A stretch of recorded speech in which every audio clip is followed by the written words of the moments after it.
સુરતમાં થયેલા પથ્થરમારા પર રાજકીય મારો પણ શરૂ થયો છે। કેન્દ્રીય મંત્રી ગિરિરાજસિંહે સુરતની ઘટનાને કોંગ્રેસનું ષડયંત્ર ગણાવતા ભારે ઉહાપો મચ્યો છે।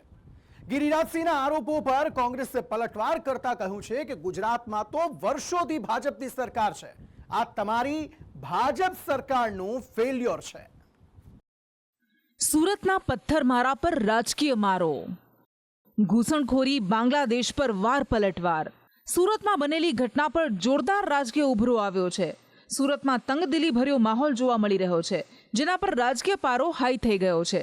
સુરતની ઘટના પર કેન્દ્રીય મંત્રી ગિરિરાજસિંહના નિવેદને ખળભળાટ મચાવ્યો છે, જેમણે આ હુમલાની ઘટનાને કોંગ્રેસનું ષડયંત્ર ગણાવ્યું છે અને કોંગ્રેસને સવાલ પૂછ્યો છે કે શું કોંગ્રેસ ભારતને બાંગ્લાદેશ બનાવવા માંગે છે, જેનો જવાબ ગુજરાત કોંગ્રેસના પ્રવક્તા મનીષ દોશીએ આપ્યો છે। મનીષ દોશી કહી રહ્યા છે કે ભાજપ નેતાઓની ભાષા વૈમનસ્ય ફેલાવનારી છે। ગુજરાતમાં 25 વર્ષથી ભાજપની સરકાર છે, તો શું ભાજપ જ ઘૂસણખોરોને પનાહ આપે છે? ગિરિરાજસિંહનું નિવેદન ભાજપ સરકારને નિષ્ફળતાનું સર્ટિફિકેટ આપનારું છે। बांग्लादेश में इसी घटना चल रही है 2 दिनों से गणेश उत्सव पर। क्या भारत को बांग्लादेश बनाना चाहते हैं? मैं मुसलमानों से पूछना चाहता हूं, मुस्लिम नेताओं से पूछना चाहता हूं, हमने तो कभी सूरत में पत्थर नहीं चलाया तजिया पर, देश के किसी कोने पे नहीं चलाया।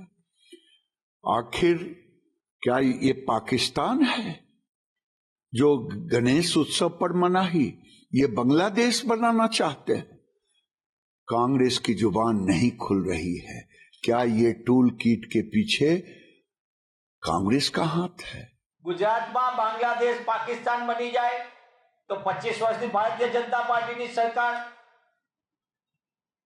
खुद प्रधानमंत्री श्री जे तत्कालीन मुख्यमंत्री तरीके गुजरात में रह्या, गृह राज्य मंत्री अत्यार सूरत थी आवे छे, तो कायदो व्यवस्था और गृह विभाग जेनी जवाबदारी बने ए शुं करे छे?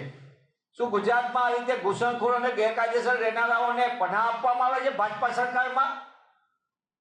કેન્દ્રીય મંત્રી ગિરિરાજસિંહનું નિવેદન તો એવું દેખાડે છે કે આવા લોકોને અહીંયા પનાહ મળતો હોય છે, આવા લોકોને અહીંયા સાચવવામાં આવતા હોય છે, તો આ તો ભાજપા સરકારની નિષ્ફળતાને સર્ટિફિકેટ આપતા એવું કેન્દ્રીય મંત્રીનું નિવેદન છે।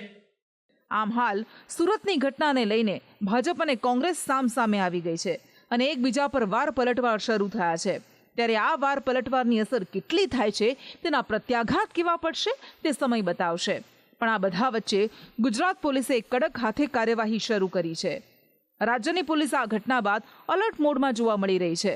ગૃહ રાજ્યમંત્રી હર્ષ સંઘવીએ અસામાજિક તત્વોને સંદેશ આપ્યો છે કે કાયદામાં રહેશો તો ફાયદામાં રહેશો।